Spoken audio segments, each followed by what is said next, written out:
Hi everyone, I'm Paige Abbott and this is your weekly recovery message. This week I wanted to talk about how shame drives enmeshment. Enmeshment is a topic that is very often confusing and overwhelming to people who are starting to look at addiction involving relationships. So in order to look at this one piece of how shame drives enmeshment, I think it's important to start by looking at what is enmeshment.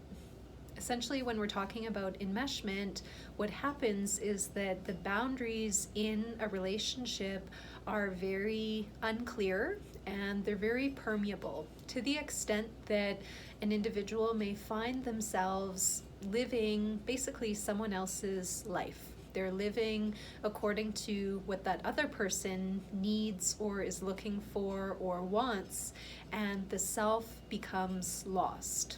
Obviously, from a health standpoint, this is a very risky and dangerous situation to be in because in order for health to exist, we need to have that clarity and that integrity of self. So with enmeshment just briefly defined, how then does shame become a driver for enmeshment?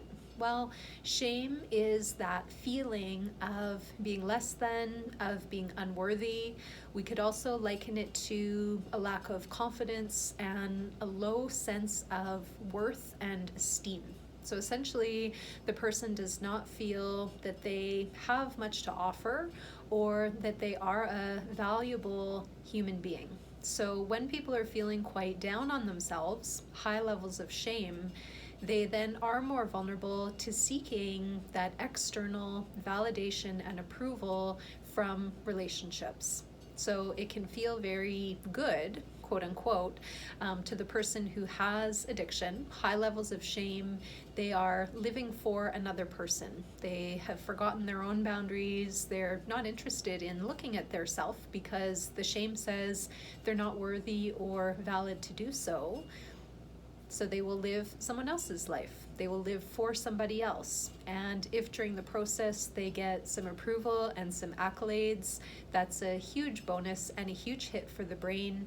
But even if that's not there, the busyness of doing and acting for somebody else is often enough to cover up that internal feeling of shame. And you will note there that I say it covers it up. It doesn't remove the shame, it doesn't take it away, and in fact, it allows the shame to just keep growing and blossoming, because when we don't look at the feelings that we're carrying, that's what they do. They grow and they magnify over time as new experiences come along that we're not dealing with. So the shame drives further enmeshment, and in a lot of ways, the enmeshment can then drive further shame. So this is a very unhealthy loop to be caught up in, and it's a very common loop for people with addiction. On the recovery side of things, to break out of this loop, it is important to have awareness that this is happening. So starting to honestly explore your relationships with other people, including the relationships that are closest to you. Your relationships with children, with spouses, with extended and immediate family, as well as close friends, is very important to do, to start looking at where are their boundaries and where are there not. And as you start to get a sense of this, hopefully you can cultivate a recovery support network. Maybe you use some 12-step groups such as Codependence Anonymous or other 12-step programs to cultivate some support and people who can provide you feedback and provide you challenge as to where you need boundaries and where you need to say no and where you may be vulnerable to getting hooked into enmeshment. Doing the awareness building for yourself is also part of it, but recognizing there will always be blind spots. There will be pieces around enmeshment in relationships that you will not be able to see. And part of this is that you've been living in this enmeshment and with the disease for so long that it takes for granted that this is just what people do. So we need outside perspectives and that different viewpoint to be able to see this is not helpful or healthy for me.